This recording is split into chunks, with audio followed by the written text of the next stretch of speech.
Welcome to the Diane McClay Show, empowering life through choice.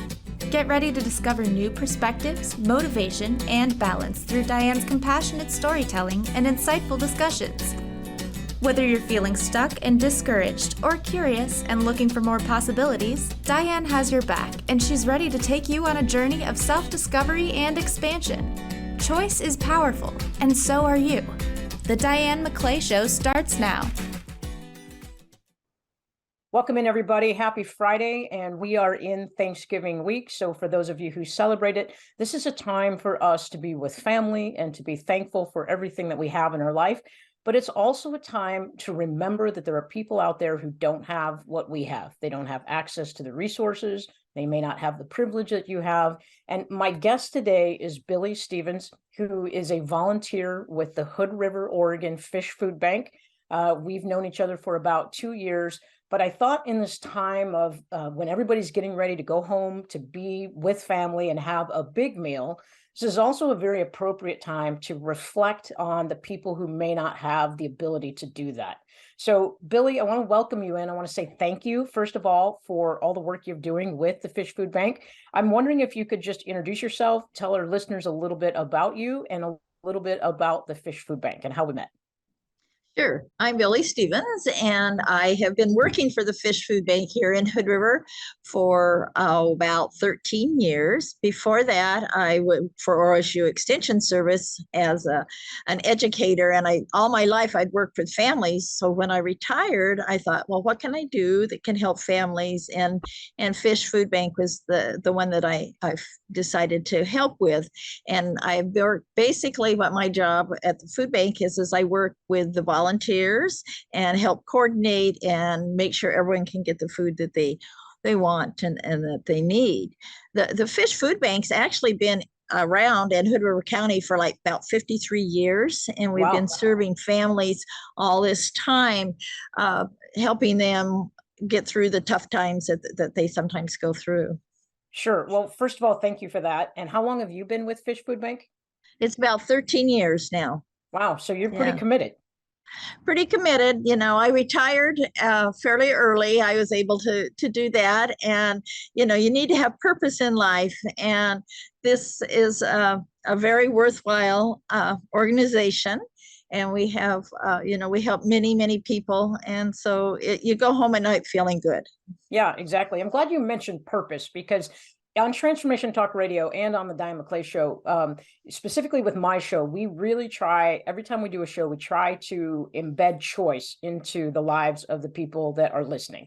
And we have more choice than we are often told, or that we believe, or that we think is possible. And that's one of my mottos, is that almost everything we do in life is choice. So recognizing that you have a passion, recognizing that you want a purpose and that you have a purpose. We're all born with a purpose inside of us, regardless of our status, regardless of whether we're clients of a food bank or we're volunteers at a food bank or we've never even heard of a food bank before. We all, as human beings, have at least one purpose. And real quick, I love telling the story.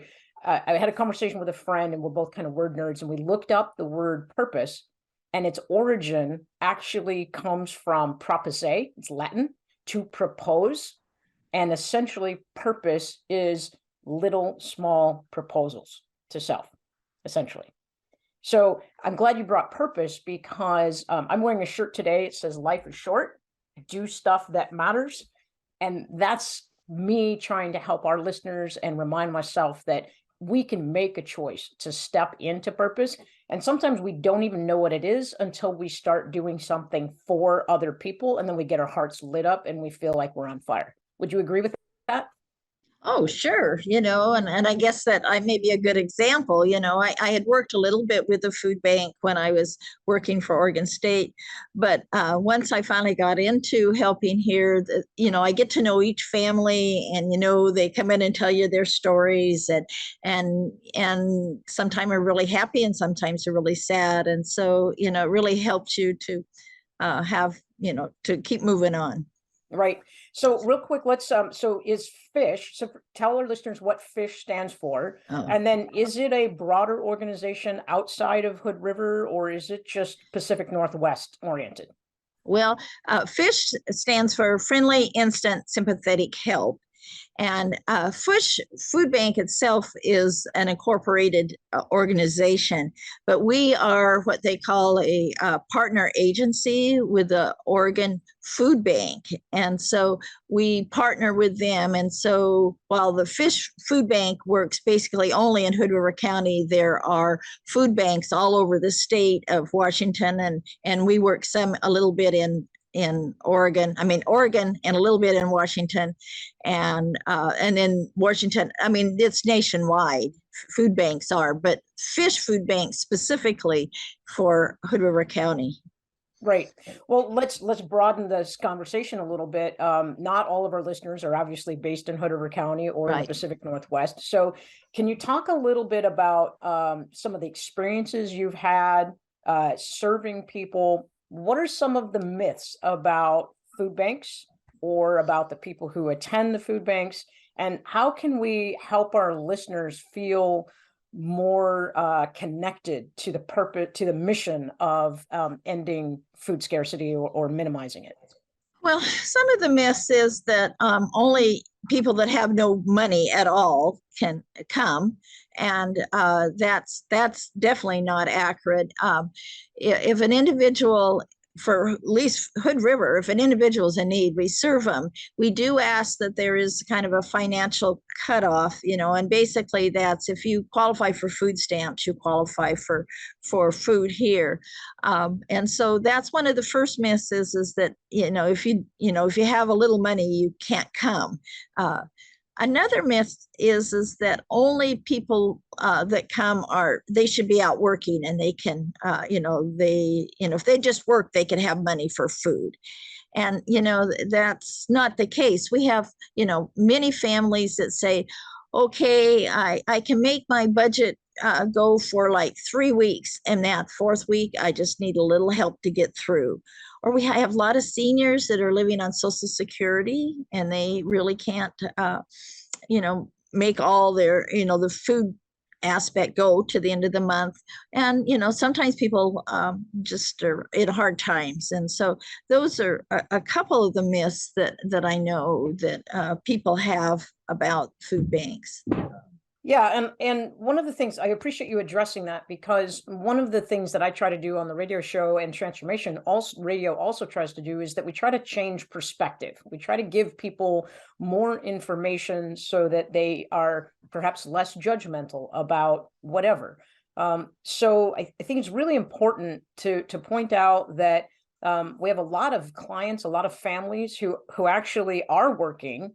But the way our societal system is set up, they have to work 4 jobs to cover rent and school education and clothing. Right. And by the time you list all of the things that they have to pay for, especially families with kids, the food kind of it changes its priority depending on how much money is flowing through the week. Right. And I think it's really important that, could you say again what FISH stands for? Friendly, instant? It's Friendly, Instant, Sympathetic Help. Yeah. So that S part, that sympathetic part, right. It doesn't mean that you feel sorry for people. It means that you actually empathize with where they're at, and we try to provide support and assistance without having any judgment. And to our listeners who are listening right now, you're driving home to your family, maybe, food has never been an issue for you, right? And maybe you're driving home to your family and you've experienced food scarcity or food lack in your life. This is a time of year to not just be grateful for what you have, but to also be grateful for people like Billy Stevens and our next guest, Sam Vershawn, who are committing their lives and their free time to really help our communities be a lot better. And there's a couple of ways you can help, right, Billy? I mean, obviously people can make food donations, but what are some of the other ways that people can support either FISH Food Bank or the food bank in their area that might not be quite so obvious to people? Right. Well, like you said, food's an obvious one. Financial is another one. Money, for us, we can actually buy food at a pretty good rate, better than what other if you were to walk into the grocery store, because we get it from the Oregon Food Bank, and they have we get it like cents on the pound is what we buy, and so financial is always a good way. But also a lot of places we need extra help, but especially during the holiday times. Last night at our distribution, normally in Hood River we have about 25 to 30 people, and we had like 65 people last night, and so we need lots of help making that happen, plus not only in handing it out but getting things organized. And so those are two of the good ways of helping your food banks. You and I met because a couple of years ago we had a tour boat who goes through the Columbia River Gorge, and they got laid up because of COVID. And when they got laid up, and they had a lot of food in their freezer, the refrigerator, and their dry pantry. And a friend of mine asked me if I knew of somebody. So I with the beauty about being in a small town is you can kind of call somebody who knows somebody who knows somebody, and then things get done. Yeah. And so you and I met that way. And I admit that I used to be the person who would sit in my warm house, and right around this time, I would look at where my extra income was, and I would make decisions about where I wanted to donate money, and it would make me feel good. I have to say that after offloading food from the boat and driving it to the Cascade Locks Food Bank, and then meeting the volunteers there and meeting the clients there, I have to admit that a fire got lit in my heart, because now I was doing more than just writing a check. We will never, ever turn down financial support from anybody who wants to give it. And we'll give the website here in a minute on how people can make a donation. But nobody is asking you to commit 13 years of your life every single day to a food bank. No. If you just contacted a local volunteer coordinator and said, I've got 4 hours on Saturday, or 4 hours on whenever the distribution day is, or whenever the truck comes in to offload, that's helpful. And I want to challenge our listeners that if you don't do any kind of volunteering in your community at all, especially because you can be thankful for a lot of things right now, it's also the time to think about giving back, right? So money's great, food is okay, your time and your knowledge and your heart is even better. Billy, do you want to talk about that a little bit, or do you want to expand on that? You would not believe that I work with around 400 volunteers a month, and so obviously they're not all just doing distribution. We have people that need to go pick up food from the stores that are donating. We have people that come and just help, like you said, unload the trucks. We have people that come every morning that will set up the area for the distribution. I had people that just left here. They do homebound. We take food to the homebound people, seniors and people that are not able to come. There are just a multitude of jobs, and even things like we have people that serve on our board, and that help give direction, and so there are many different ways you can help. And for me, the most gratifying, of course, is when you get to work right with the clients, but it's just good to know that you're helping everybody. 100%. And I will tell you that because of my experience with the Cascade Locks Food Bank and Fish Food Bank, I will never just write a check again. I will still write a check when I can, but as I work for myself, so I have the freedom of being able to manage my time and set aside different parts of the calendar. I'm moving to Colorado, and I'm going to carry with me the spirit of finding an organization that needs a caring, compassionate, strong body that is willing to give some time. And that's the challenge I'd like to put out to our listeners, is find something that you can put your time to that's outside of your immediate kid circle, family circle. A lot of people donate at church, but go a little bit bigger if you can. That would be my challenge. So what are I know food is something that gets donated a lot. And another myth that I think happens is people go to their pantry and say, oh, what have I not used in 3 or 4 months? I'll just drop that off at the food bank. But I think it's different. So where are some areas that people could help make donations or make purchases that aren't necessarily getting rid of the things they don't like in their cupboard. Right. One of the things that's we've started doing more and more is just feminine hygiene products. This is something that is needed, as well as adult hygiene products. And then some things like oil are always needed. We Like need cooking oil. Cooking oil, yes. Yeah, we deal just in the food area, so that's what we need. However, we do get blankets from the Oregon Food Bank, and so we do hand those out. Things like we aren't able to take anything that is like frozen meats, that type of thing, because we don't know the chain of command of where the food safety issue is. But right. Things like condiments, that's things that people really like, go really fast, things that you just aren't, the extras that you wouldn't be able to buy. We have quite a bit of, the staples like beans, and tomato sauce, things like that go well. We need things like top ramen sometimes, or that type of food is one that's nice. And sometimes it's nice, we have individuals that are homeless, and so they have, no cooking, no refrigeration. And so we need foods that are quick, easy, small portions. Those are items too that are also good to think about. Well, and you mentioned adult hygiene products. So let's list a couple of things, right? Toothpaste, toothbrushes, shampoo, soap. And I was at the Cascade Locks Food Bank. Maybe this is different for fish, but I travel and I go to hotels, and I always grab the hotel shampoo, soap, because I always think I'm going to use them. I realized I had a whole entire bathroom drawer full of all these little shampoos. And again, I'm moving, so I don't really want to take them with me. And Sam Vershawn at the Cascade Locks Food Bank said, yeah, we can hand them out.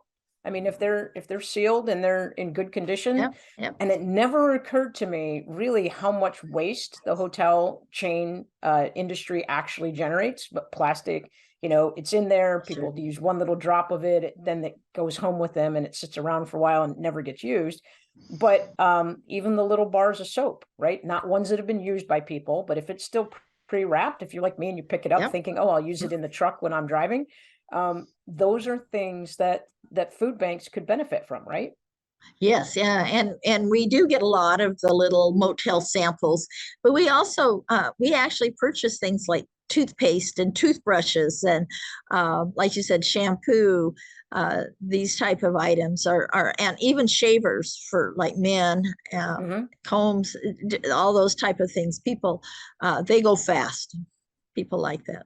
Tell me, can you tell me a story of an impact that for sure you or the Fish Food Bank has made on a client's life? I know, like, has anybody come back to you and said, I was in this spot and now I'm not, and it's a result of what you guys did for me? Do you have anything like that? Well, I don't know if I have any as dramatic as that one to share. We do get, I have to tell you that it's not uncommon for people to walk in and give us like $100 bill and say, you really helped me when I was in a tough spot, and now I'm going to help you. One young man was getting food stamps, I guess, and he was working out of the area, so he wasn't using them. And so when he came back, he realized he had all this amount on his card, and so he just went to the grocery store and bought us all this food. And so, because he was working again and he didn't need it, and so that was kind of impressive. I know one family, the mom came in not very long ago, and she was pretty distraught, and she was just found out, I think, that she had colon cancer, but she also was pregnant with twins, and she had 3 little ones at home. And so she was pretty upset, and we connected with her pretty well. And then so they come, and then she came back the other day, and she was feeling like her cancer was kind of on hold, so she was feeling really good. And then they were really excited because we have books too at the food bank that the library gives us, and sometimes families. And they found a book for their son that was on Legos.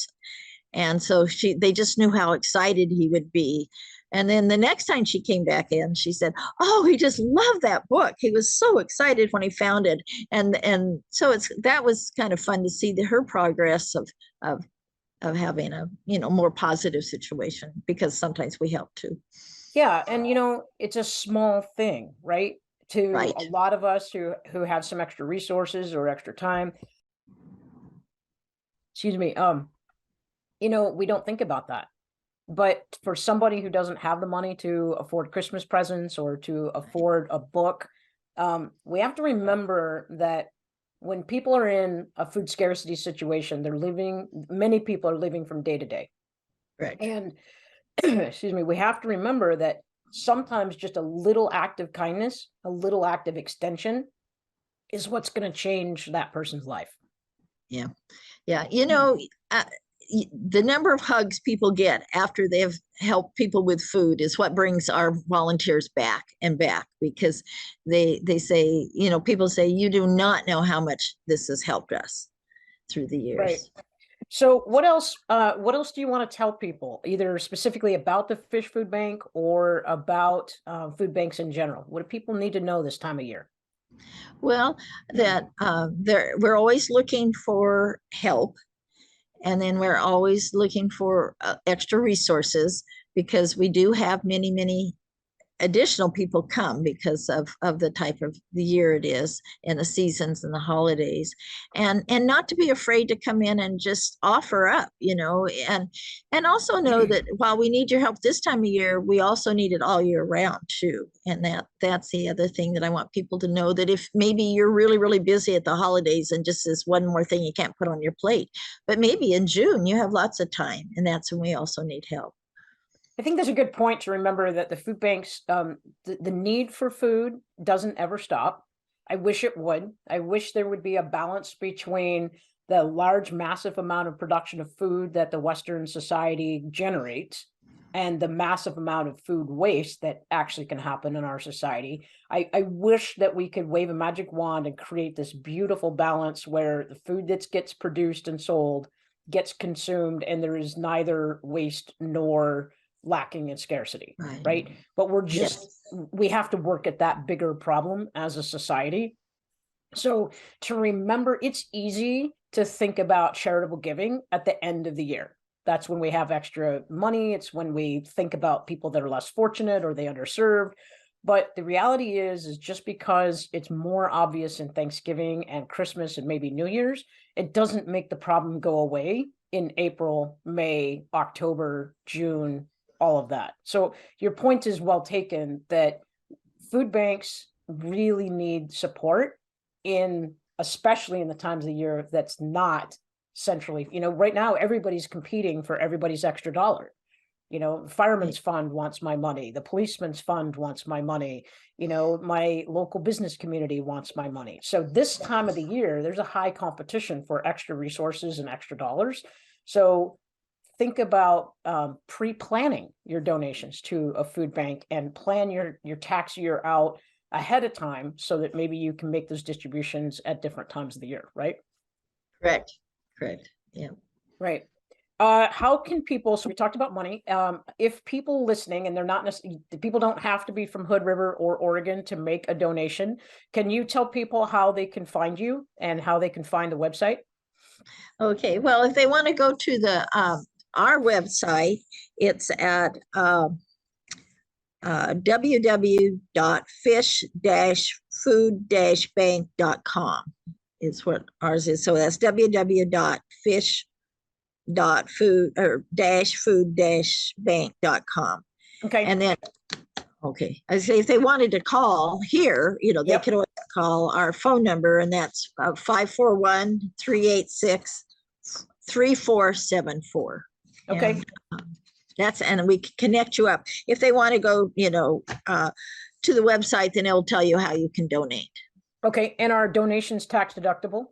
Yes, they are. And we are a 5013C. So we have a tax ID number that we can give people if they want. Okay, great. We've got a couple of minutes left. What did we miss? I mean, we've talked about reaching your passion. We've talked about food scarcity. We've talked about not judging people. What if you had one message to tell the world about the food situation and what you've seen over the last 13 years of your volunteering with Fish Food Bank, what would you tell people? Well, I see that it continues to grow, and I worry about individuals that are not able to provide food for themselves or their families. I think it's something we all have to work together on. I don't know what the solution is totally, but I think this is one way to help people make it through to the next day. And food is one of those privileges we all should have, and no one should go without it. And sometimes it takes all of us to make sure that happens. Well said. I couldn't say it any better. So I just want to reiterate it. Food is a privilege and not everybody has it, right? And it takes all of us to fix the problem. And it takes all of us. The first thing that I teach people is about awareness. If you don't have awareness about what's going on in your community, you're less likely to be willing to change it and to make a choice to take an action. So figure out what's going on. Ask what the needs are. Ask how you can help. Ask what is different. Go talk to somebody. Increase your awareness. As soon as you increase your awareness, you have options. As soon as you have options, you can make a choice. And we encourage you today to make a choice, support your local food bank, support Fish Food Bank, and change someone's life. That's all I got. Thank you. Yeah. Okay. Billy Stevens of the Fish Food Bank, Hood River, Oregon. Thank you very much for being with me today. I really appreciate the work you do. And if anybody hasn't said it to you recently, thank you. Thank you for your passion, your commitment, and for your dedication to making the world a better place, one person, one meal at a time. Okay. Thank you. All right. Have a good day. Thanks for being here. Bye-bye.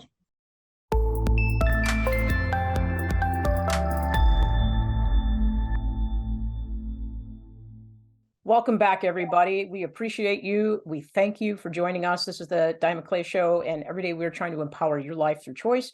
And this is Thanksgiving week, everybody. Some of you might be in the car driving home to family. Some of you might be making meals for your family. And some of you might be wishing that you were in a position that you could actually have Thanksgiving dinner.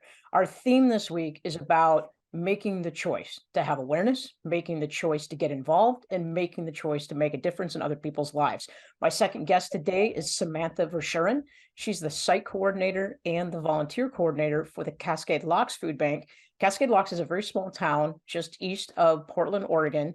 I'm not sure how many people are there. Samantha will fill us in on that. But as an extension of the Fish Food Bank and also as a separate entity from the Fish Food Bank, Sam's basically responsible for making sure that families in our regional area are fed, especially at this time of the year. So Sam, welcome in. Thank you for being here. How long have you been doing this kind of work? Thank you for having me. I've been at the Fish Food Bank for about 9 years. Wow. So we were doing some math last night. We were having a conversation off camera. And just tell people a little bit about what your job is, how much time you volunteer, and the 2 or 3 different components that you're responsible for. So basically, I find volunteers to come help out at the food bank. I organize everybody to positions to work at the food bank, and then if clients are unable to make it to the food bank, then we deliver to them. If people are struggling, they don't have a car, they're homeless or whatever, we will make sure that they get food. No matter if we have to deliver it to them or if they can make it to the food bank and they want us to take them somewhere, we will do that. So we organize all of that. But just in the daily operation of the food bank, it's a lot of work, and we do it. We're open 2 days a month, and then we have a truck day, which is the day that they bring all of our food to us, and we unload the truck, put it all away, and then the following Wednesday will be food bank day, and then all the clients come and receive food from us. And then the following Saturday, they also come, and for the people who may work or whatever, they come and pick up food on Saturday. So I think we did the math, and that's a lot of work, right? That's a lot of dedication and commitment. 9 or 10 years, 3 days a month, because you have truck day and 2 distribution days, plus whatever you're doing on the side. So I think we figured up that in the time that you've been volunteering, you have something in excess of 2,400 hours, right? Yeah. And then when we went through COVID, we weren't able to have clients come in the food bank. So we had to call all upwards of 60 clients and take all their orders over the phone, and then show up the day before, pack everything for them, and then they would show up in their car in the parking lot and we would take all their food out. So that took a lot of time to do all that, but we were dedicated to make sure that everybody got food.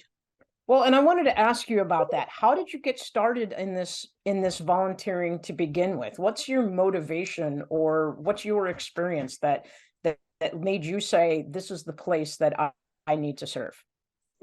So I used to belong to the Columbia Gorge Lions group, and we were approached once by the food bank asking if we would come and help volunteer. And I believe it was at Thanksgiving time.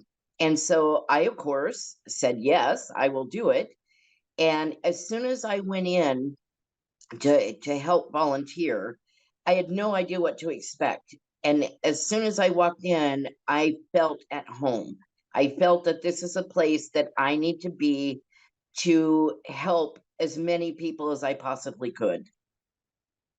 Have you always, if you think back to earlier in your life, have you always had a service-oriented mentality or personality or desire? I have. I think for as long as I can remember, anybody that needed help with anything, I was always there to offer a hand. Or I've done a lot of things in my life, so I have a lot of different avenues that I know things about. And so I always seemed, and I think I get it from my dad, because my dad was always the type of person that would help anybody. He didn't care. Yeah. And, a nod to your dad. I know he's passed away for some time now, right? Right. Yeah. Right. So a nod to your dad, right, for having that service-oriented mentality and being compassionate enough to not only do that himself, but to share that with you as a child, a young teenager, a young woman as you were growing up, so that you can carry that into your adult life. Now, I know a lot of people, especially this time of the year, we're towards the end of the tax year. A lot of people are thinking about ways that they may, if they have extra income, it's very easy to write a check, right? Right. So, but what are some other ways that the people can serve without necessarily writing a check? If they feel that little pull in their heart that they want to do a little bit more, they want to help somebody a little bit more, but they're just not sure where to start. What are some things that you would say to them that they could start doing as a small step towards that? So I would suggest to go to your local food bank and ask if they need help, and maybe just volunteer if you want one day a week or one day a month, whatever you can afford to give up. It would be highly appreciated. Yeah, I was telling Billy Stevens earlier that I am that person that when I was working, I had extra income towards the end of the year, and I would pick my charities that I would donate to, and I felt pretty good about myself, right? I did something good. And Right. you and I met 2 years ago because we had a tour boat that was offloading food. We told the story a little earlier, but I felt like what I could do is I could go get it from the tour boat, and I could use my personal vehicle and drive it to the place where it could be distributed. That's how you and I met. And then for the last 2 years, basically I've stepped in and given my time because I Yes. realized there was more that I was receiving by actually being a participant in the whole Right. process, right? First, it was Right. offloading a truck on the day that you received your food deliveries. Then it was stepping in to help put bags together during COVID. And then it's migrated into some different positions within the Cascade Lock Food Bank to actually help make the distribution process efficient and effective for all of our clients. So what Right. I know in my personal experience is giving my time and seeing people and having a conversation with somebody is more meaningful and more fulfilling to me than just writing a check. I will still write a check when I have extra income to do that, But I encourage all of our listeners right now to really think outside of themselves. If you're in a place of privilege where food is not a worry for you at any point in time in your life, then the way we change what's going on in our society about food scarcity is we have to have awareness. So I would encourage people to follow Sam's calling and just go ask what a food bank needs. And you don't have to give 13 years of your life. You don't have to give 7 days a week. It doesn't have to be a full-time job. Sometimes just 2 hours here and there with a fresh body and a fresh set of eyes can make all the difference, right, Sam? That's right. And one thing to really keep in mind, our volunteers don't ask for anything in return. They all come in, they all treat our clients with dignity and respect, and nobody talks about anybody outside of the food bank. It's not like that. We are there for a purpose, and our purpose is to make sure that everybody has food. It's funny, you and Billy did not coordinate your answers. We didn't, you didn't even know I was having Billy on the first half of the show, but she used the word purpose also. And she defined it as that she felt like she has a purpose and it's being filled by her serving at the fish food bank. But I love the fact that you bring in that everybody in that building has a purpose, and that includes our clients, because our clients actually, their purpose is to survive at the bare minimum, to thrive with their family at a maximum, and to be comfortable and feel safe and not feel like they don't know where the next meal is coming. That's right. Right. Yeah. So and I love the fact that you month, talked about dignity. I'm sorry, go ahead. This month, because this month is Thanksgiving month, we've received donations at the Fish Food Bank, and those donations have purchased turkeys for all the clients to be able to have a turkey this month. Wow, that's cool. So this isn't something, turkeys are not a typical meat item that's distributed, right? Oh, no. And most of our clients, the ones that we serve in our very small community, don't actually have the money that they could afford a Thanksgiving meal. No. So what do you think that does to someone's morale when they can participate in a celebrated holiday with a full meal like that they wouldn't normally be able to afford? It makes them, I think it makes them feel, I can't say human again, but it brings them up out of that depression, if you will, and makes them feel like the rest of the world. Yeah, a little bit more aligned, a little bit more balanced, a little bit more. That's right. I don't like to use the word normal generically, but a Right. little bit more less on the right? Yeah.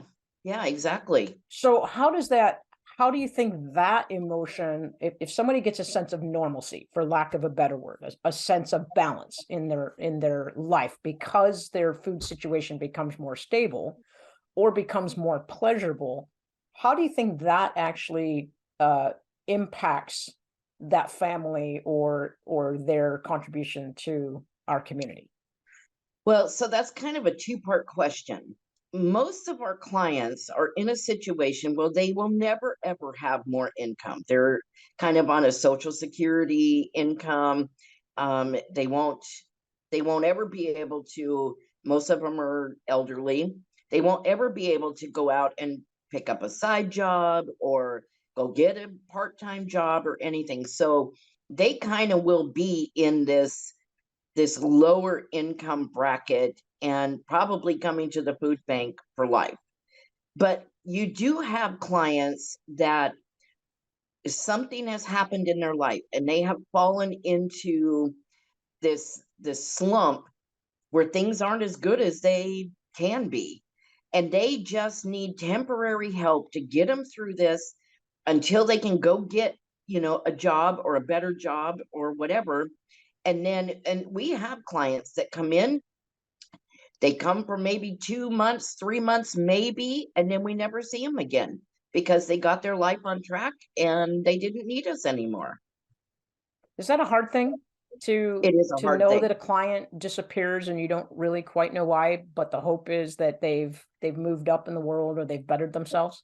I put it in my head that they have bettered themselves and they have moved on. Yeah. I like how you phrase this as a temporary thing, because I like to use the analogy of a life preserver. I had a Right. friend the other day who had just been struggling. They're very proud. They don't want to ask for help. They really don't want to ask for assistance of any kind, whether it's financial or food. And my friend was telling me that he'd been eating, eggs and beans for 3 months, right? Oh my And I goodness. said, okay, that's good protein, but I'm concerned, right? How can I support you? Because you shouldn't be living so tightly that that's all you exist on, right? Right. And I had offered him some financial assistance, just a small amount, and he didn't want to take it at first.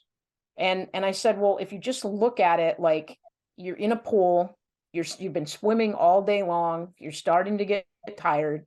You don't want to get out of the pool yet, but you just need something to hang on to rest, something that you can wrap your arms around or you can put around your body and just float for a little bit so that it's not a struggle, so it's not difficult, so that you can garner enough energy to get to the next place, to start swimming again. Right. And when I used that analogy of a life preserver, it shifted his perspective. He was coming from, I'm too proud to ask. I'm embarrassed that I'm in my situation. I should have done things better. And by the way, we should stop shooting ourselves, right? Right. Stop Right. shooting on ourselves. There's a lot of things we all wish we could have done different, and we have choice in the world about how we can do it differently in the future. Thomas Edison says, or Henry Ford says, that failure is an opportunity to start again more intelligently. So Yeah, when I but the gave past him, is the past. yeah, the past is exactly the past, Hmm. right? And I'll let you jump in here in a minute, but the life preserver is a really, really good analogy, because if you can just rest long enough to bring your energy back, to bring your focus back, to bring your mindset back into the place where you can start again, you're probably Right. going to be able to finish swimming to the end of the pool, or, back to the beach, so to speak. Right. So I love the Right. fact that a food bank is like a life preserver. Some people Right. just might not know how to swim and they might need it for a long time. Some people just need it as a temporary holding device. That's right. And just to go back a little bit, I kind of look at it as the past is the past. What has happened behind us stays behind us. We don't live back then. So if something has gone wrong in your world and you need this life preserver to just have a little break, one less thing that you have to worry about, come to the food bank. We have plenty of food. I hear this a lot, that a lot of people say, oh, I don't want to because I don't want to take away from somebody else. We have plenty. You're not going to take away from anybody else. You need it just as much as anybody else does. So we will be more than happy to get you food and take that off of the table from you to have to worry about. What would you say to somebody who knows that they're experiencing lackness or scarcity when it comes to food, or consistency, but they're not ready to come in? They don't know how to ask. Like, if you saw somebody in need, what would you tell people that would help get them into the door and get a box of food in their hands if they're not ready to So ask? I would just say to them, you need to go to the food bank. We will treat you with dignity. We won't judge you in any way whatsoever. And we really can help you. And here's a perfect example. Food bank was a week ago.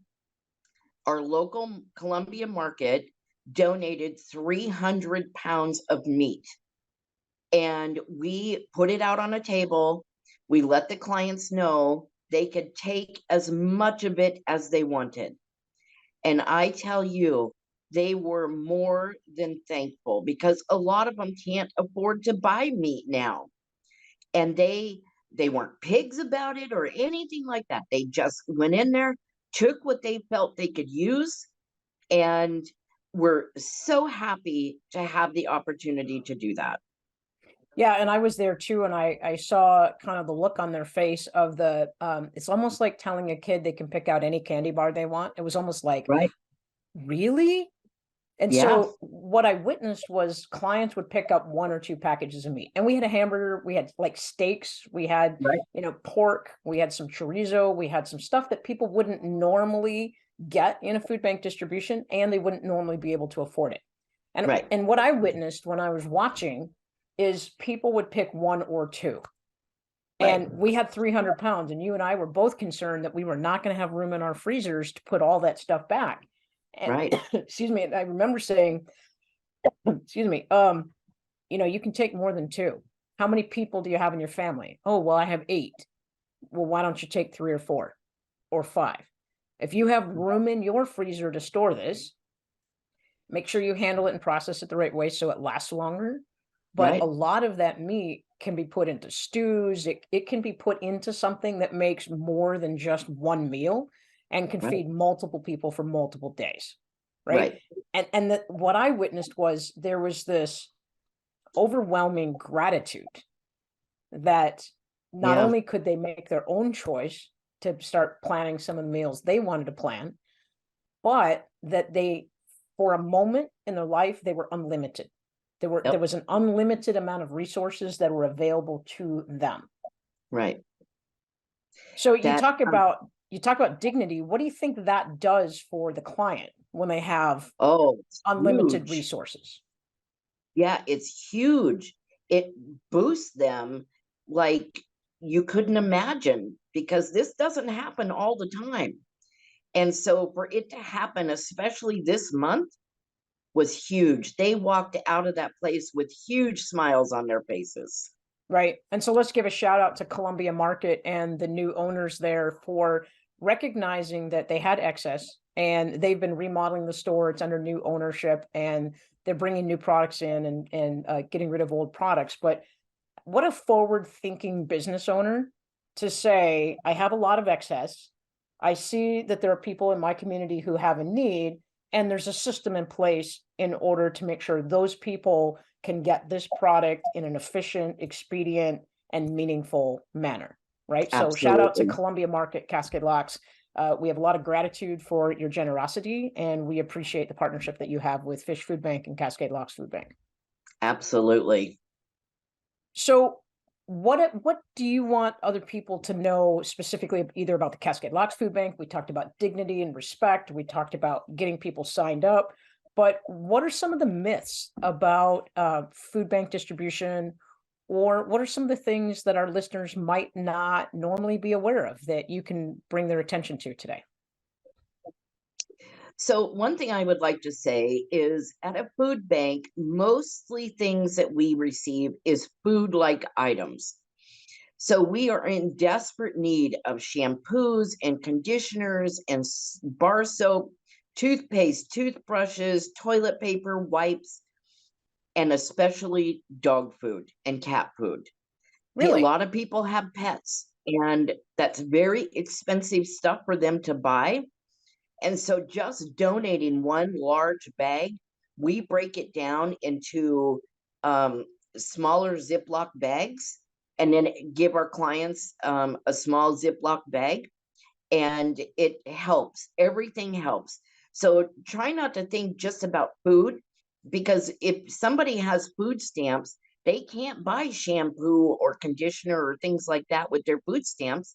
So they pretty much have to go without the necessities that we all, need and use. So Well, and those those are very simple necessities that improve quality of life almost that's right. instantly. I That's mean, if you've ever been camping and you've gone a week without a shower, you really appreciate having a shower with right. soap and warm water when you come back from camping. Right. People that are living in their cars, and I don't always like to say people are homeless. It's kind of a misnomer, right?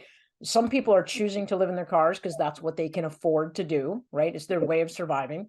Right. There are some people who are unemployed, but they may or may not be looking for a job. But again, we're not judging. And Nope. what we like to do on the Diane McClay show, when we talk about empowering your life through choice, is we can choose not to judge. We can choose to be curious and say, man, I feel for that person who doesn't have the same things that I have in my life, but we have no idea what their story is, what their background is. Right. Somebody who's living in a car could be an executive that lost their job and can't afford rent, or it could Right. be somebody who's using drugs on the street. We don't know what their situation is. We don't know And what we their don't story care. is. Exactly. And it doesn't matter. If somebody's No, in need, somebody's in need, right? that's right. So the thing is, when we can change our perspective and we can ask people to look at things from a different lens, from the view of the person who doesn't have access to those basic necessities, then the next question we can say is, how can I help? Right? Right. So how can people help? I know we're specifically talking about Cascade Locks, Oregon, but how can people in general help? You mentioned that you wanted to talk about the account that you have at the Yes, store. I have an account at the Columbia Market in Cascade Locks, and you can send money, write a check and mail it to them and put Fish Food Bank in the memo line. They'll put the money on our account. So if I find, like last week, I found sugar, which we never get sugar. It was on a sale for a really good price, and I ordered 60 of them, and it came out of that money. And I bought 60 of them. We put it out, and people were thrilled to get it because it's not something that they normally get. Right. So just to be clear, it's not your personal account. Fish Food Bank no. has an account with Columbia Market. Someone Right. can actually make a donation to Columbia Market, write Fish Food Bank in the memo, and then that essentially is like a working credit that you can use when you purchase things at the store. Absolutely. Okay. I know we only have a couple minutes left. You wanted to mention the work that you do with the in-lieu sites and the Yes. Indigenous people and Native Americans of this area. Yes, we have 2 in-lieu sites here in Cascade Locks.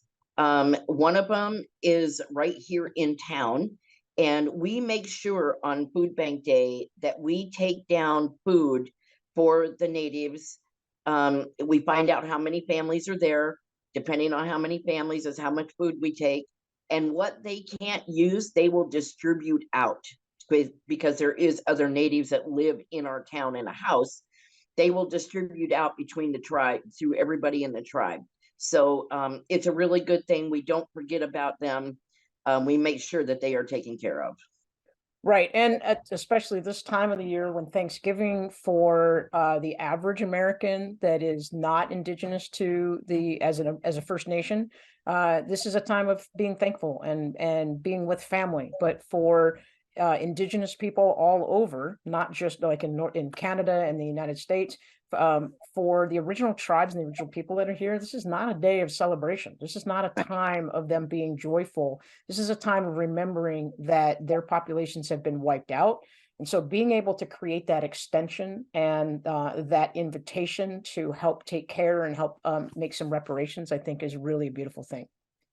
Thank I'm going to you. leave you with the closing words. We got to wrap it up so that we can go to another show today. But closing words that you want people to know this Thanksgiving week about food scarcity and where we're at.